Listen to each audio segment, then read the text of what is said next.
In this video, we're going to talk about the first step in setting up PyCharm. That's installing Python. In order to program in Python, you have to install Python onto your computer.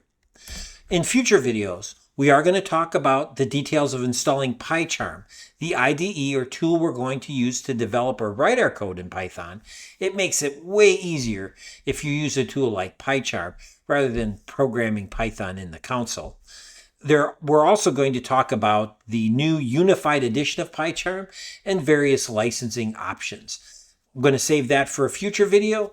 In this video, we're just going to install Python and get that job done because it can be tricky. Let's start by seeing if our computer already happens to have Python on it. So if you're on a Macintosh computer, you can use the terminal, or a Linux computer, you can use the terminal. I'm on a Windows machine, which is, I expect, to be the most common operating system. And we're just going to use the Windows PowerShell to see if we have Python installed in our computer. I'm now in the PowerShell, which does require administrative permission to run. And the same command would work in the terminal, by the way, or the command line interface, depending on the permissions on your machine. Although if you don't have administrative access, it might be hard to install Python in PyCharm. I'm going to type Python, and then I'm going to give it a space, and then I'm going to hit the minus key. And after the minus key, I'm going to use a capital V. Sometimes it's hard to tell that that's a capital V when you're watching the video, but it is a capital V, so please capitalize that V. When you hit this, you will get the current version of Python that's running on your computer. Right now, I don't have Python on my computer, so I know I need to install it. So I'm going to exit out of PowerShell. I'll be back once I have Python installed to make sure it's there. And now I'm going to go to python.org. And as you can see here, you can just use Google to get to it. Once you Google Python, you should see near the top of the search results, hopefully the first item, is this good old python.org website. On the python.org website, you will have all the tools you need to download your version of Python. Now, if you're on a Macintosh computer, you may have noticed that when you went Python minus capital V, it gave you a version number. And as long as you're anything after like 3.10, you're definitely golden. Now, you're welcome to install the latest version of Python and follow these steps. The latest version as of recording of this video is the famous Python Py, or version 3.14. But it is important that you have Python at least version 3, say 0.10, if not greater.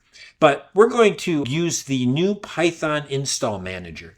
This tool makes installing Python way easier than it's been in the past, which is the Python 3.14 MSI. Using this Python install manager just goes super slick.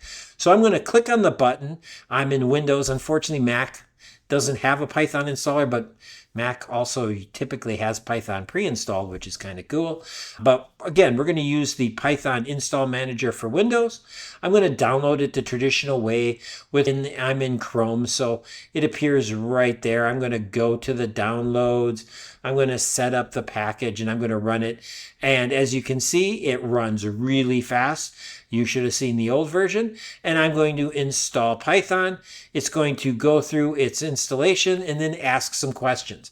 Now, I've installed Python on my machine before. I had to remove it for this video. But for some of you, it might ask a couple more questions. I noticed the first time I installed it on a machine, it asked me more questions.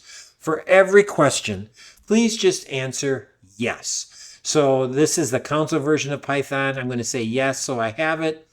It's installing it. Beautiful. Then do I want to view online help? I'm going to say yes, and then it's going to launch it in a web browser. Again, I could have said no there, but I just want everyone to get in the habit of saying yes to every question you are asked. Now let's just double check to make sure we have that installed. I'm going to go back to the Windows PowerShell and just see now if I have Python installed. So again, I'm going to type in Python, going to give it a space, and then I'm going to go minus, and then a capital V. When I do that, I now have Python successfully installed.